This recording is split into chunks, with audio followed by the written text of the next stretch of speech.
Welcome to our channel. Today we how to enable Resolve color management using DaVinci Wide Gamut. Complete guide step by step clearly. Open DaVinci Resolve on your computer. Create a new project or open an existing one.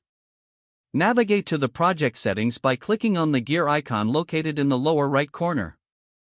In the project settings window, select the Color Management tab from the menu on the left. Under Color Science, choose DaVinci Color Managed. Next, set the timeline color space drop-down to DaVinci Wide Gamut. Select the appropriate output color space based on your target delivery format. For most uses, Rec. .709 is a good choice for standard video output. Ensure that the Use Scene Referenced checkbox is enabled to take full advantage of the color management system. Scroll down to the Advanced section. In this section, you can adjust the HDR mastering settings if you are working with high dynamic range content.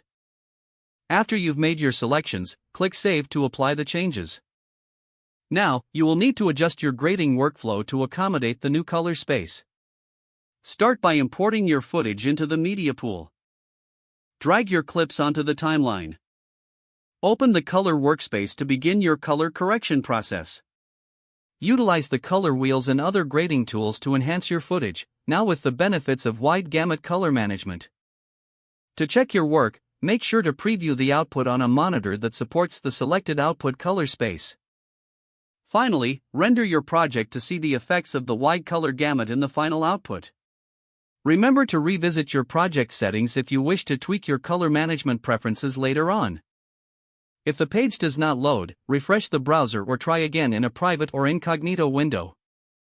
Make sure you are using the correct email address, then retype it carefully to avoid small typos. If your password is not accepted, use the reset option and create a new strong password you can remember. Check your spam folder for verification or security emails, then complete any requested confirmation steps.